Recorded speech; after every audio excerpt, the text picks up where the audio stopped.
24 hours in hell. What life inside Pelican Bay really looks like. The lights never truly go out in Pelican Bay. Even at 3 a.m., a pale glow leaks through the steel cracks of every cell door, just enough to remind the men inside that sleep is optional, but madness is guaranteed. On this night, that glow was interrupted by something no one expected: screams. Not from fear, but from rage. A guard's radio crackled alive, the voice on the other end trembling. "We got movement in D block.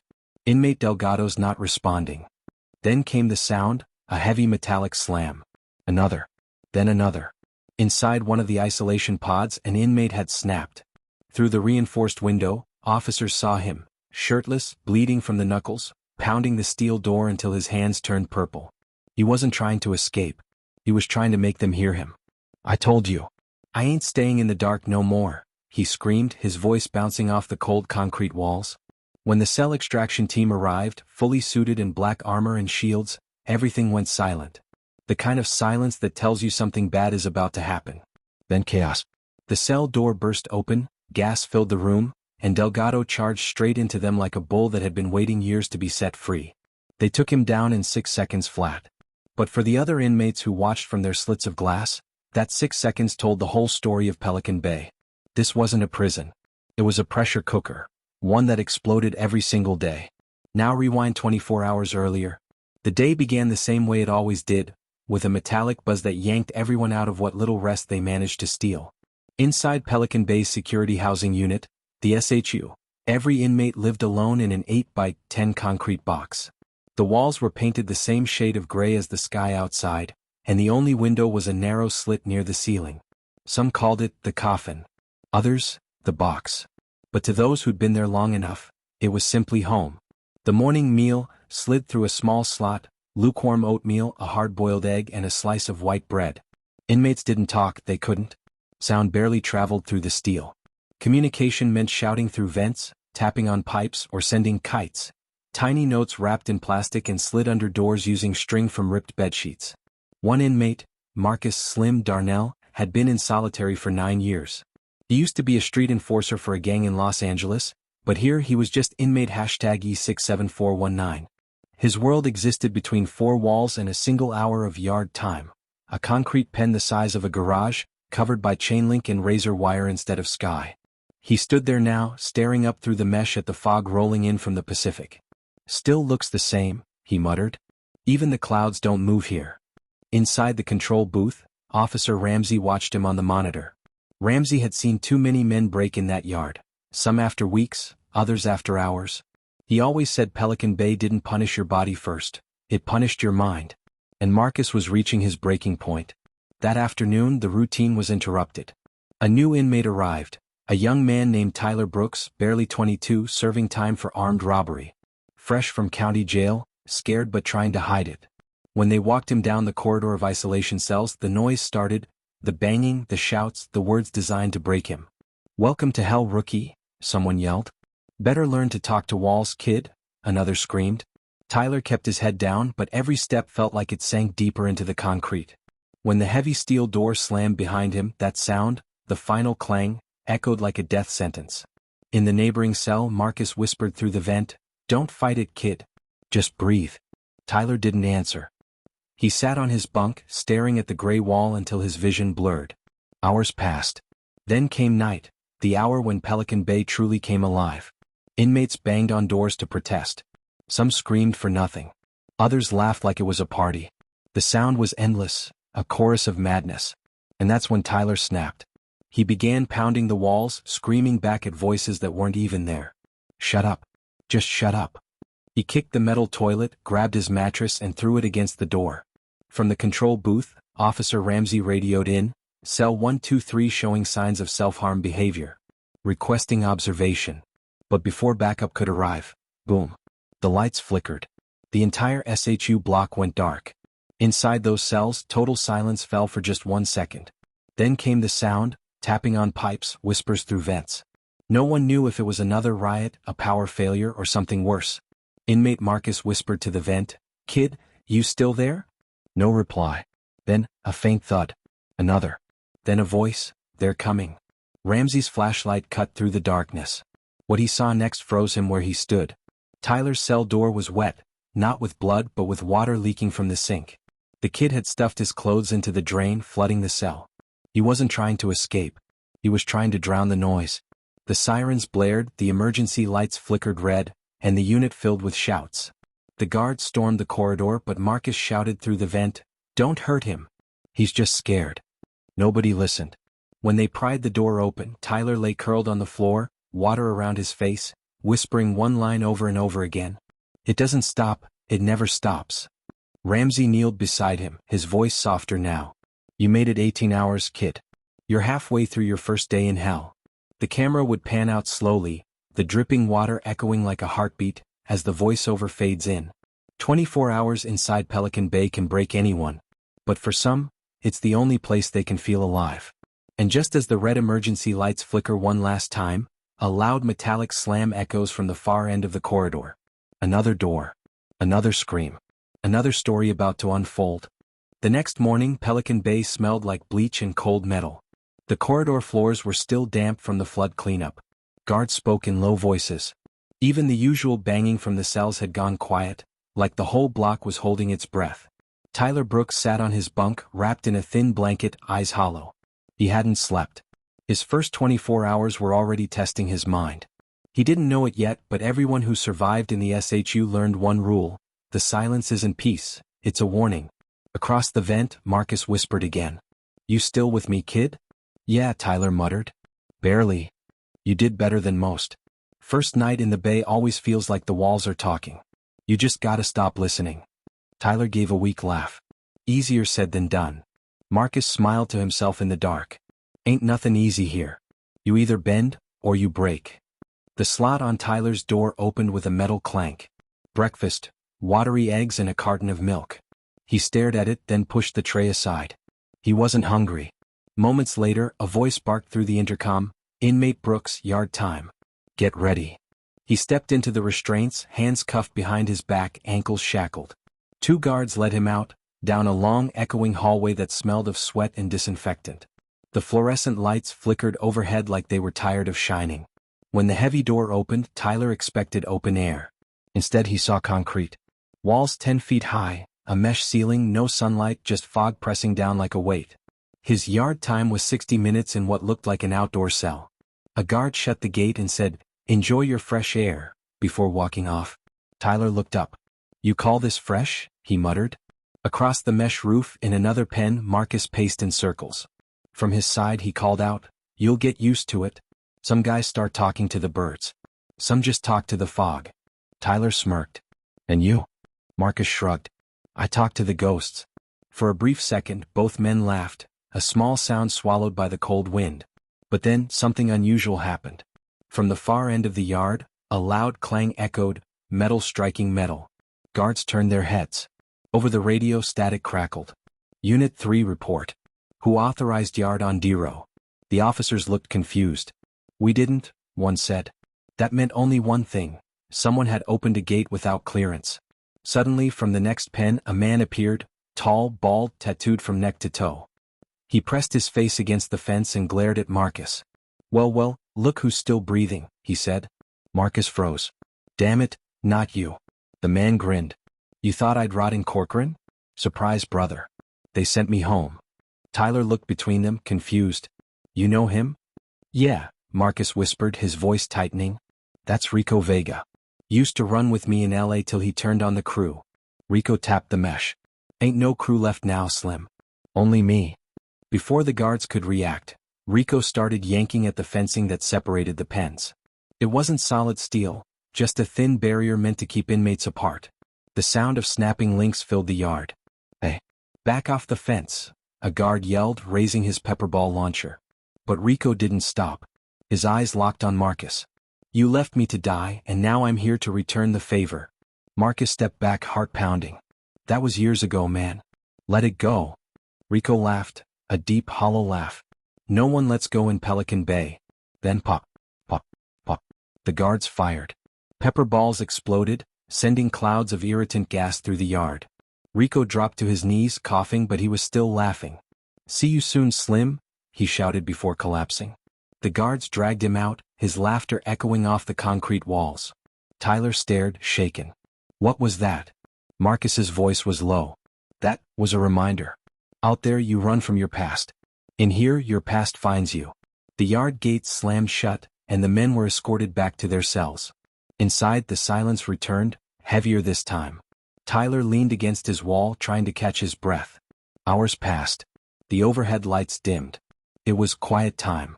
But quiet didn't mean peace, it meant waiting. Through the vent, Marcus spoke again. You ever wonder what happens when someone breaks for real? Tyler hesitated. You mean, loses it? Marcus nodded slowly. They don't get shipped out. They just disappear. Medical unit. Never see him again. Suddenly the intercom crackled to life. All inmates locked down. Repeat, lockdown. Unscheduled disturbance in D block. Tyler's chest tightened. Another fight? Marcus didn't answer. He was listening, counting footsteps. From down the hall came a sound. One door after another slamming open and shut in rhythm. Bang, bang, bang. Then came shouting. Not from inmates, from guards. Code red. Officer down.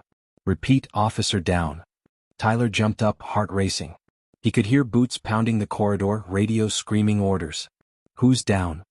Marcus yelled through the vent. No answer. The hallway lights turned red. Sirens blared. For a second, Tyler thought the world outside had vanished. Just alarms, shouts, and the steady echo of metal doors slamming shut again and again. Then suddenly, silence. Marcus whispered, They killed a CO, didn't they? Tyler swallowed hard. What happens now? Marcus sighed. Now, kid, we all pay for it. And right as his words faded, a gas canister rolled under someone's door and hissed, filling the air with white smoke. Inmates coughed, choked, and shouted for mercy as guards moved in with riot shields. Tyler covered his face and screamed, What did I do? A voice shouted back through the chaos. Welcome to day 2, Brooks. The day hell gets hotter. The screen would fade to black, the sound of gas hissing still echoing, and a faint voiceover closes the chapter. In Pelican Bay, one man's breakdown becomes another man's punishment. And for every scream you hear, there's another you'll never forget. When the smoke cleared, the SHU looked like a war zone. The hallways shimmered with chemical residue. Guards in gas masks dragged coughing inmates from their cells one by one, checking for signs of violence. Nobody was dead, not yet, but everyone looked broken. Tyler Brooks sat on the floor of his cell, back against the wall, eyes red from the gas. His chest burned, his throat felt like sandpaper. In the corner, his tray of untouched food floated in dirty water from the flood the night before. He stared blankly ahead as a voice echoed through the intercom. All inmates remain seated. You are now on full lockdown until further notice. Across the vent, Marcus coughed. You good, kid? Tyler croaked. What happened out there? Marcus exhaled slowly. Someone from D block went off. They said he jumped an officer through the food slot. Shanked him with a toothbrush. Now they're gonna make us all pay for it. Tyler rubbed his eyes. But that's not fair. Marcus cut him off. Fair? You think there's fair in here? The Bay don't care who did it. When one man burns, we all get scorched. From the control booth, Officer Ramsey watched the monitors flicker. He'd seen lockdowns before, but this one felt different. The tension wasn't fear, it was fatigue. Every man in the SHU was like a spring wound too tight. All it took was one spark. As the hours dragged on, the guards began compliance checks. A polite term for randomly searching cells and tossing personal items into trash bags. Ramsey hated this part. He knew it didn't calm things down, it only made the pressure worse. When they reached Marcus's cell, 2 guards entered. Hands on the wall, one barked. Marcus obeyed. They ripped his mattress, dumped his toiletries, tore open the few letters he had left. Words from a sister he hadn't seen in a decade. One guard laughed. This one's got poetry. Didn't peg you as the sentimental type. Marcus clenched his fists. Put it down. The guard smirked. Or what, you gonna rhyme me to death? Ramsey, watching from behind the glass, could see it. Marcus was shaking. Years of pressure bubbling up. One wrong word and another riot would start. Officer. Step out now. Ramsey barked through the radio. The guard paused, frowned, then tossed the letters on the floor and left. Marcus stared at the torn paper like it was a piece of his soul. Through the vent, Tyler whispered, You good? Marcus replied softly, Yeah, kid. Just remembering who I was before all this. Tyler hesitated. Who were you? Marcus chuckled dryly. A fool who thought he was untouchable. Later that night the noise returned. But it wasn't shouting this time, it was whispering. Messages passed through vents and pipes like ghost talk. "You hear what they did to D-Block?" one voice murmured. "They stripped him, dragged him out naked. They say the officer didn't make it." Tyler froze. Did he really die? Marcus didn't answer for a long time. Then quietly, "If he did, this whole place about to burn." And he was right. By morning, the smell of pepper spray still hung in the air. Breakfast didn't come. Water didn't run. It was as if the prison itself was punishing everyone. Tyler pressed his ear to the vent. "They forgot about us?" Marcus sighed. "No. They want you hungry. Makes you quiet." Suddenly, the sound of keys jingling broke the silence. Heavy boots echoed closer and closer. 2 guards stopped in front of Marcus's cell. "Darnell, on your feet." Marcus frowned. "What for?" "Warden wants to see you." That was strange. Warden calls were rare, and never good. Marcus stood slowly, hands behind his back as the cuffs snapped on. Tyler called through the vent, "Where are they taking you?" Marcus smiled weakly. "If I'm lucky to talk. If I'm not, I'll see you in the next life." The door closed behind him with a thud that echoed through Tyler's chest. They led Marcus down a long corridor, past the SHU, through 2 metal gates into the administrative wing. The air smelled cleaner here, almost too clean. Inside the interrogation room, Warden Hayes sat behind a metal table, hands folded. His voice was calm but cold. "You've been here a long time, Darnell. You know what happens when order breaks."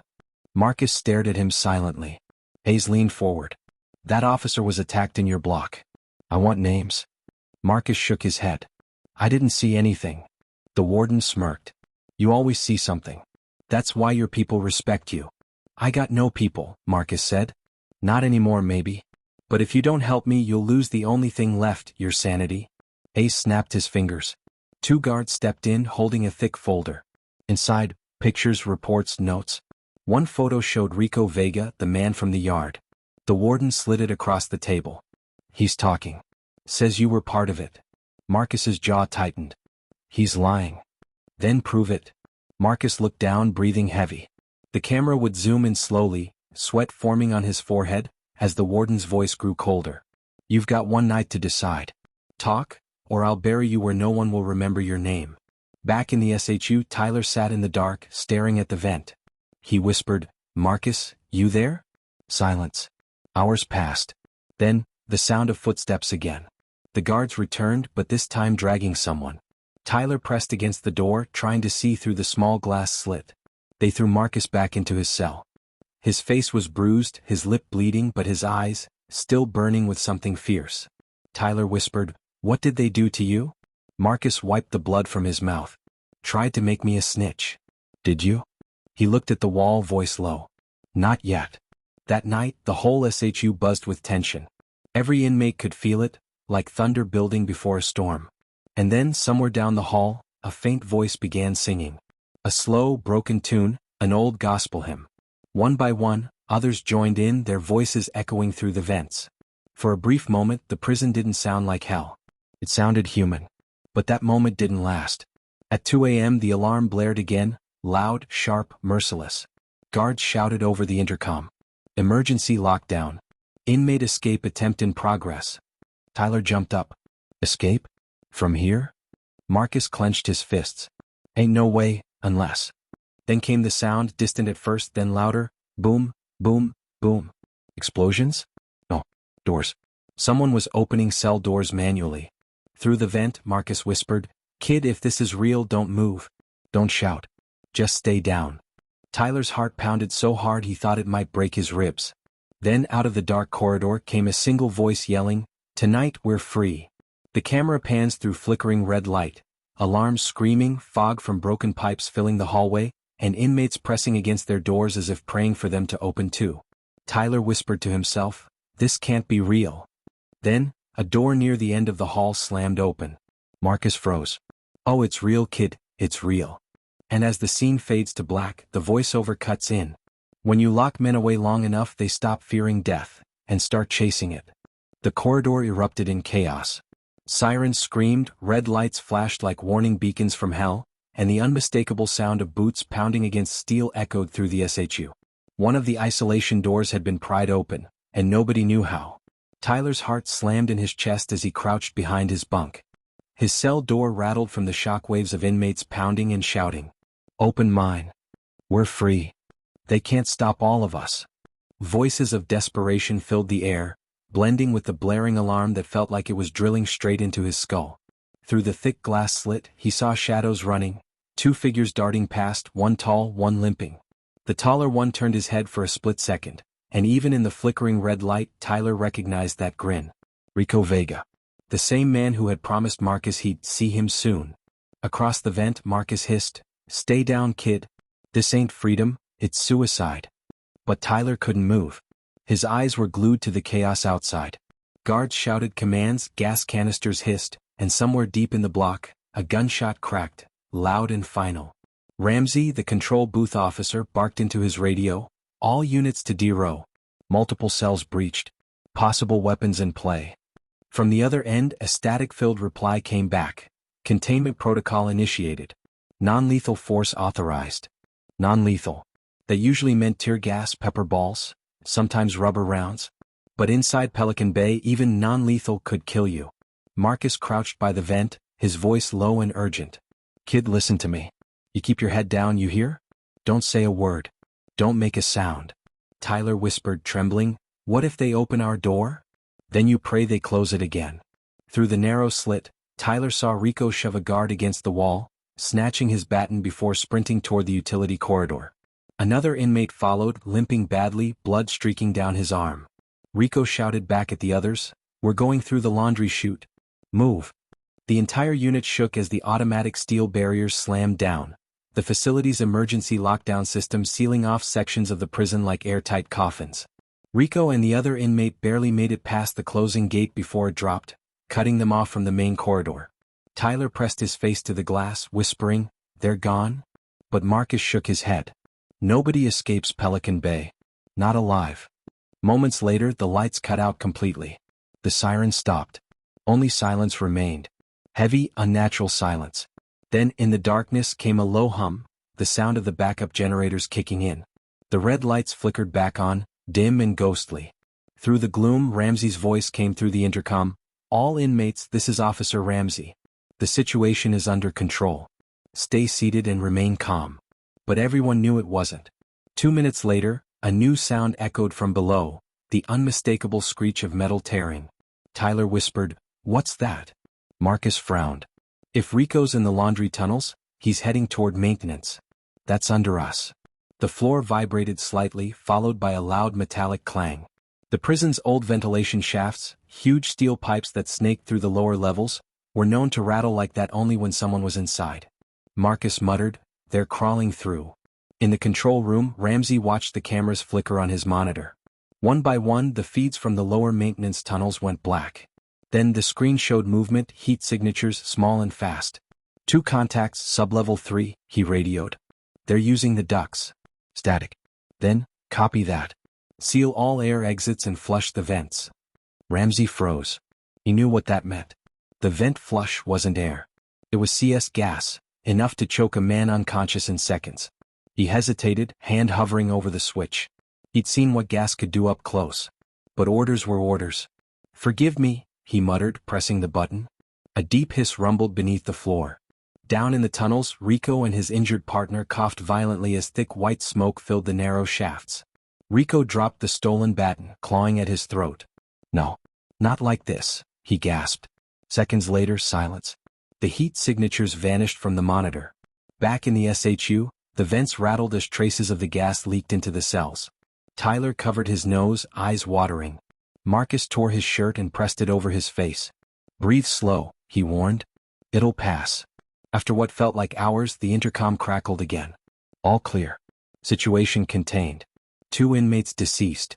Tyler looked toward the door. "2," he whispered. "You think it's them?" Marcus nodded slowly. "Yeah." Rico finally found his way out. Silence filled the cells again, heavy, suffocating silence. Later that night, as the lights dimmed, Ramsey walked the corridor, his boots echoing in the emptiness. When he reached Marcus's cell, he stopped. "You knew Vega," Ramsey said quietly. Marcus didn't answer. "You tried to warn him?" Marcus looked up. "You can't warn a man who's already dead inside." Ramsey nodded, staring through the glass. "Funny thing about this place, he said. It doesn't need to kill you all at once. Just piece by piece. He walked off, his footsteps fading into the hum of the fluorescent lights. Inside his cell, Marcus lay back on his bunk, eyes open, staring at the ceiling. He whispered, "You still awake, kid?" "Yeah," Tyler murmured. Marcus exhaled. "You survived your first real riot?" "Most don't." Tyler swallowed hard.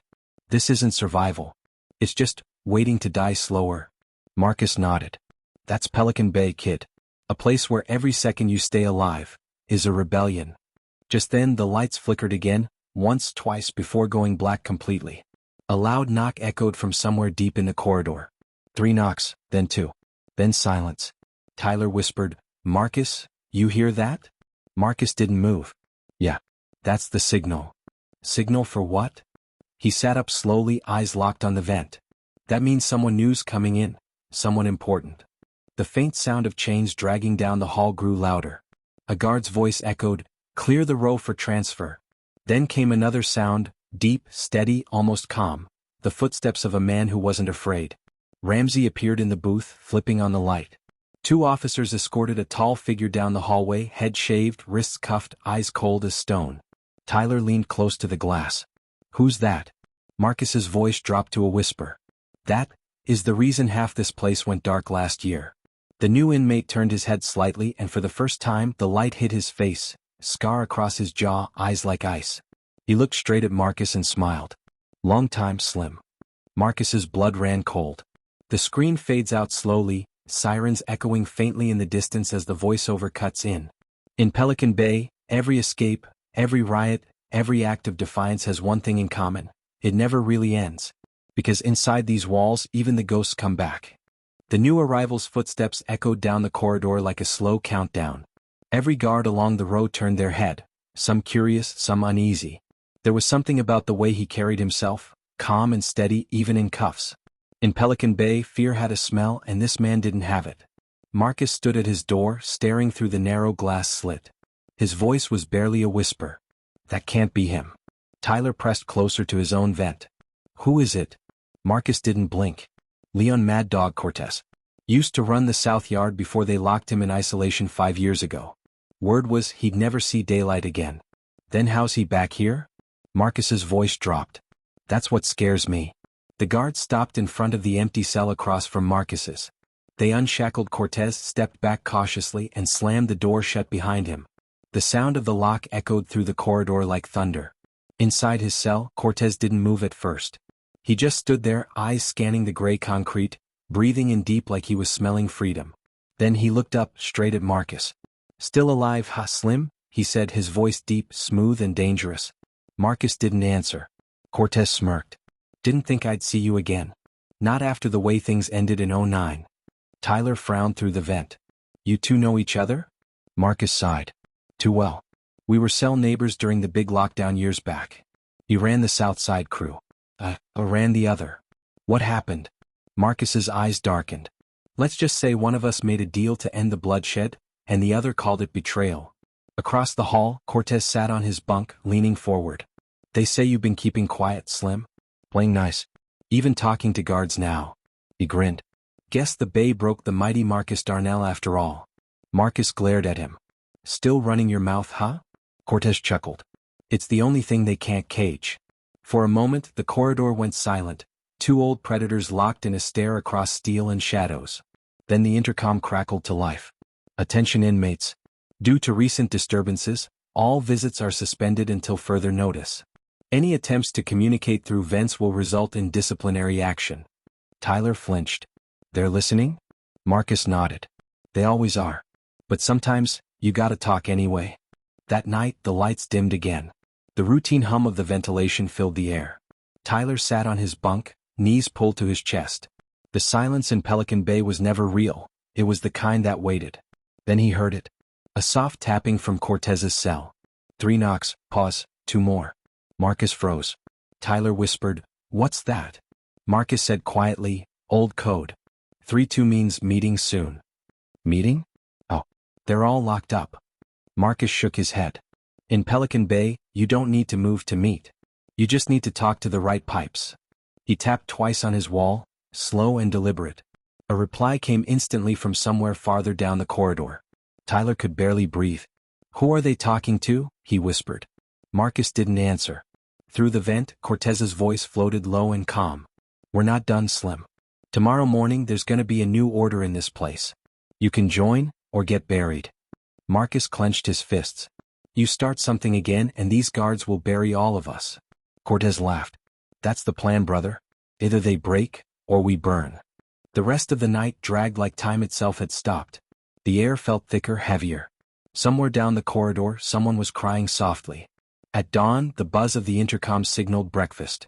Trays slid into slots one by one. Same gray oatmeal. Same cold bread. But on Marcus's tray, something different. Tucked under the bread was a folded piece of paper. No handwriting. Just one word scratched in pencil: "Tonight." Marcus stared at it for a long time. He didn't need to ask who sent it. He ripped the note into tiny pieces and flushed it down the steel toilet. But it was too late. Tyler had seen his face. "What was that?" Tyler whispered. Marcus exhaled slowly. "Nothing that's gonna end well." That afternoon, the tension spread through the SHU like electricity. The guards sensed it. They double-checked locks, reinforced doors, even brought in extra units. But inside the cells, something darker was brewing. Through the vents, voices whispered in coded rhythm. A chain of inmates passing messages like ghostly Morse code. Tyler pressed his ear close and heard phrases he didn't understand. 2 o'clock shift. Storage line. Block transfer ready. He turned to the vet. "Marcus, what are they planning?" Marcus sat silently, staring at the ceiling. "Something stupid." "Tell me." Marcus looked at him finally, his expression heavy. "A diversion. Cortez's style. They'll start a fake medical emergency on one side of the block. When the guards move in, someone hits the control booth." Tyler's eyes widened. "The control booth? That's suicide." "Yeah," Marcus said quietly. "But in here, suicide's another word for freedom." Hours passed. The air grew still. Then chaos erupted again. It began with a scream. Then another. Metal trays crashed, fists pounded on doors, and the whole block shook as if the walls themselves were roaring. Guards shouted commands, alarms blared, red lights spun wildly. Code blue. Medical emergency, cell 417. Ramsey rushed to the camera feed, and froze. Cell 417 showed a man thrashing on the ground, blood on his mouth, foam dripping down his chin. Looked real. Too real. He grabbed his radio. "Medical to Dero. Now." As medics and officers ran toward the cell, Cortez stood up calmly in his own. He watched the hallway fill with movement. Then he smiled. He reached under his mattress and pulled out something wrapped in cloth, a sharpened piece of metal, thin as a pencil, carved from the edge of a food tray. A shiv. He stepped close to the door, whispering, "Game time." Tyler pressed his hands against the glass. "Marcus, he's doing something." Marcus shouted, "Cortez, don't." But it was too late. As the guards passed, Cortez slipped his hand through the food slot and jammed the shiv into the lock mechanism. Sparks flew. A grinding sound filled the air. The door clicked, open. He stepped out, silent and smiling. The nearest guard turned too late. Cortez moved fast, grabbing his baton and slamming him against the wall. Tyler screamed, "Stop it." Alarms exploded. Red lights flashed like a heartbeat gone mad. Guards charged in from both ends, shouting, "Drop it! Drop it now." Cortez looked straight at Marcus. "Told you, Slim, a new order starts tonight." Then, the sound that froze the whole corridor. Bang. One single gunshot. Cortez staggered backward, eyes wide, blood blooming across his chest. He fell to the floor without a word. For a moment, everything was still. No one moved. Ramsey lowered his weapon, his hands trembling. The other guards stood frozen, staring at the motionless body on the ground. Marcus gripped the vent, whispering, "Mad Dog's dead." But then Cortez's lips twitched. He smiled one last time, eyes locked on Marcus. And with his final breath he whispered, "It's not over." The screen would fade to black, leaving only the echo of the gunshot. Then the voiceover comes in low and haunting. "In Pelican Bay, death doesn't end a story. It just begins another one, written in silence and sealed behind steel." The smell of gunpowder still hung in the air. For a long, heavy moment, no one in the security housing unit moved. Only the faint hiss of the ventilation system broke the silence, carrying the echo of that single gunshot through every cell. Marcus stood frozen at his door, eyes locked on the motionless figure of Leon Mad Dog Cortez. A red stain spread slowly across the floor beneath him, dark against the gray concrete. For the first time in years, the entire SHU was silent. Even the men who lived to shout, curse, and bang their doors were quiet now. Death had that kind of power in Pelican Bay. Officer Ramsey lowered his weapon, his hands trembling. He'd fired in reflex, but in here, reflexes meant survival.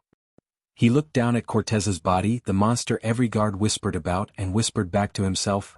He finally met someone faster than fear. Through the vent, Tyler's voice cracked. "Marcus, is he gone?" Marcus didn't answer. His eyes were still fixed on Cortez. "Yeah," he said softly. "But that doesn't mean it's over." Guards swarmed the hallway, securing doors, dragging Cortez's body away, and shouting orders that bounced off the walls like ricochets. "All inmates remain on lockdown. No movement. Sit down and keep your hands visible." The chaos outside faded as the steel gates sealed again, one after another, clang, clang, clang, until the last sound disappeared, leaving the block wrapped in eerie calm. Tyler sat on his bunk, shaking. "I thought this place couldn't get worse." Marcus's voice was low, almost resigned. "You thought wrong. Every time someone dies in here, the walls get hungrier." Hours passed. The body was gone. The hallway scrubbed clean. But the memory lingered. The inmates whispered through vents, trading their versions of the story. Cortez tried to escape. Cortez attacked the guards. Cortez got betrayed. Nobody knew what really happened, but everyone felt it. Something inside Pelican Bay had shifted. Inside the control booth, Officer Ramsey sat alone, reviewing the footage. Over and over he watched the moment Cortez lunged, the flash of movement, the shot, the fall. He rubbed his forehead and muttered, "We all died a little in there." That night, as the lights dimmed, Marcus lay awake on his bunk, staring at the ceiling. He could still see Cortez's face, that final grin, the one that said he knew something Marcus didn't. Through the vent, Tyler whispered, "Marcus, you ever think about getting out?" Marcus sighed. "Every day."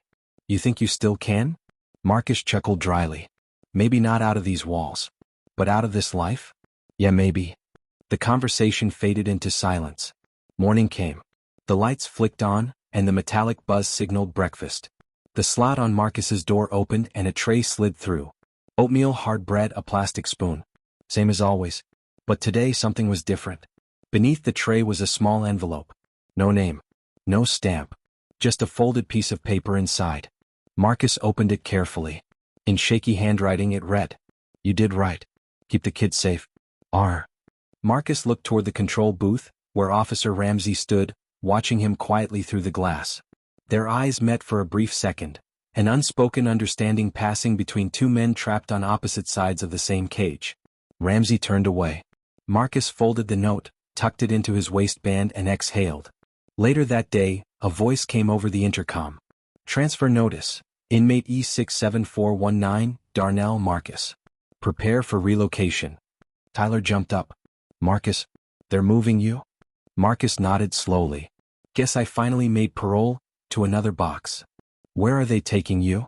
Marcus smiled faintly. "Doesn't matter, kid. Just remember what I told you." Tyler frowned. "What's that?" "Don't let the silence win."